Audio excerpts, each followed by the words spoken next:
Alright, this is enrichment question 17, and just be careful to read the question and get all the details from the question. So it says two identical rods. So I've put in the pictures that my side C equals B as well. So this is all the information, and I've written the cos equation for both those triangles, so you can check those. The good thing about the first one is we know cos 30 is root 3 on 2. So if I make cos 30 root 3 on 2 and perhaps I multiply by the 2b squared, then I've got 2b squared minus 8 squared, or 64.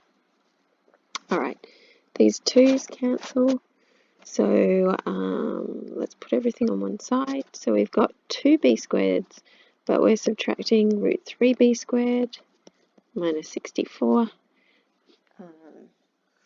So 2 minus root 3, well, actually we need to keep that as exact, don't we?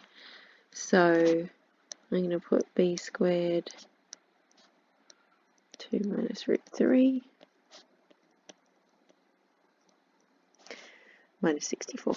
Or actually, let's go straight ahead and put the 64 on the other side. So you can see from that that b squared will be 64 over 2 minus root 3. Alright, and I'll keep it as b squared because we're going to substitute that into our second equation.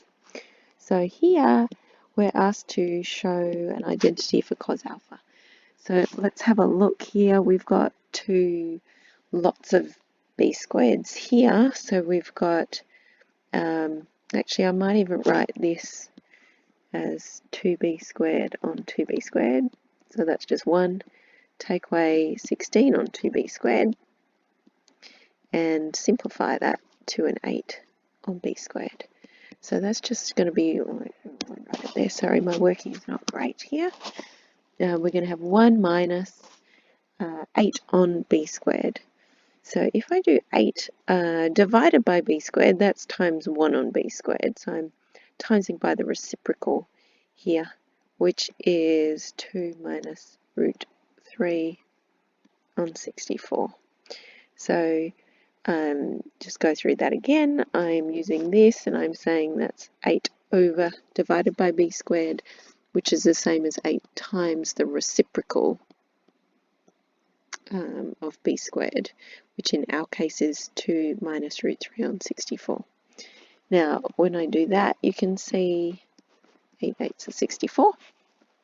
So I get 1 minus 2 minus root 3 all over 8. If I make everything over 8, I have 8 minus 2 plus root 3 all over 8, which is 6 plus root 3 all over 8. And that is what we're asked to find.